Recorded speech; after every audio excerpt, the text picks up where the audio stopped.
E aí, seres conscientes? Bom, não sei se todo mundo sabe, né?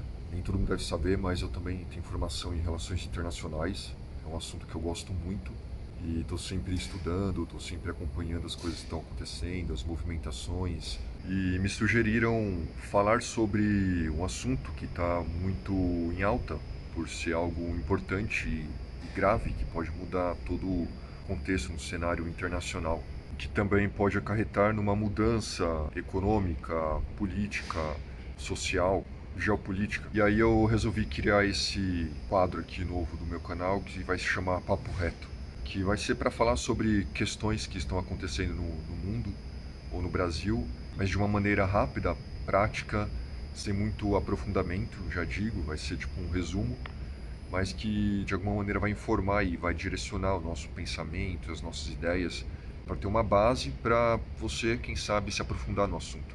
Hoje eu vim falar sobre o conflito entre Rússia e Ucrânia. Quem está acompanhando as notícias percebeu, viu que o Putin, presidente da Rússia, reconheceu as repúblicas populares do leste, Donetsk e Lugansk. São repúblicas que eu vou tentar colocar uma imagem aqui do lado para facilitar. E ao fazer esse reconhecimento, ele automaticamente enviou tropas para a fronteira com a Ucrânia. Essa movimentação militar na fronteira, essa intensificação já estava acontecendo desde o ano passado. Putin pode ser que tenha percebido uma preocupação em outras esferas, né, na preocupação da segurança nacional, da saúde, questão de soberania, e a questão da Covid, né, a nova variante. Eu acho que não foi à toa que o Putin escolheu esse contexto para iniciar esse processo de ocupação. Nessa região da Rússia, né, no leste da Ucrânia, ali na fronteira com a Rússia, a maioria da população é de etnia russa, né, se considera. Esse movimento ganhou força em 2014, com a guerra civil que aconteceu ali na região, no leste da Ucrânia, quando o presidente da época teve que deixar o cargo, porque ele se negou a se aproximar da União Europeia, de aceitar, e isso seria uma afronta à própria soberania, né, o próprio poder da Rússia, o próprio poder de influência. Teve uma guerra civil e nesse movimento os povos do leste começaram a clamar pelo reconhecimento, começaram a lutar e reclamar e clamar por isso, né, por essa mudança. E a Rússia diz que apenas está atendendo ao desejo dos povos que pedem pela sua mãe. Já começava uma movimentação da OTAN trazer a Ucrânia para dentro dela, para fazer parte, o que é uma grande ameaça para a Rússia, né? Porque quanto mais a OTAN... Bom, eu poderia falar muita coisa sobre a OTAN, mas a gente teria que voltar para a Segunda Guerra Mundial, a Guerra Fria. Eu gostaria muito de falar sobre isso, e se vocês quiserem que eu fale, deixe um comentário aí falando que vocês querem que eu fale sobre isso.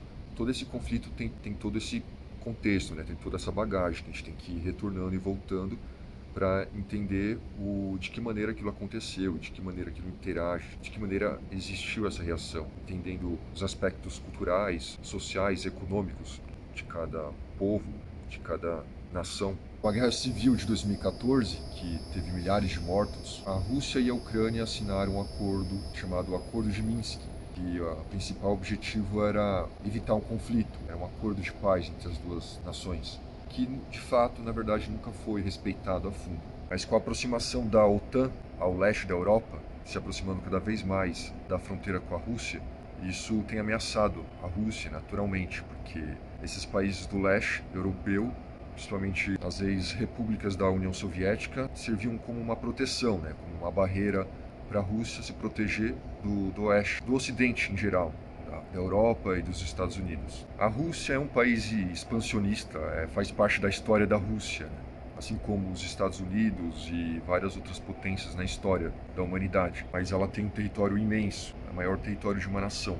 E realmente a Rússia vê a movimentação da OTAN como uma ameaça, até porque a OTAN surgiu num contexto de enfrentamento à União Soviética.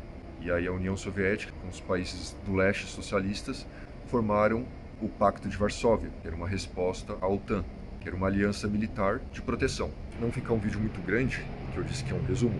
Se vocês quiserem que eu me aprofunde, vocês podem falar nos comentários. Mas eu quero dar uma visão, possível possibilidade de existir ou não uma possibilidade de ter uma guerra, uma terceira guerra mundial. E eu digo que não seria interessante para as grandes potências travarem uma guerra nesse momento. Isso O que a Rússia faz é um jogo muito comum, é um jogo psicológico e a Rússia tem esse perfil, né, de jogador. Dentro do tabuleiro internacional, o jogo psicológico é uma tática muito usada. É um modo de negociação, né, é uma forma de negociar e alguns atores globais não têm nenhum tipo de pudor em usá-la. Não que eu deva fazer algum juízo de valor, até porque a minha visão é do Ocidente, eurocêntrica, americanizada. Eu acho que também não seria interessante para a Rússia, porque a Rússia fornece gás para a Europa e a Europa depende muito da Rússia, principalmente a Alemanha. A Alemanha não está em condições boas para ter uma movimentação militar agora. E se a Europa decidir que não quer mais depender da Rússia para nada, a Rússia corre um sério risco de quebrar, né, e ficar em ruínas economicamente. Pessoal, eu vou deixar o vídeo aqui, senão vai ficar muito longo e a luz está indo embora, o sol está se pondo. Já se pôs, na verdade. E se vocês gostarem desse tipo de assunto, aí deixa um comentário. E é isso. Nos vemos.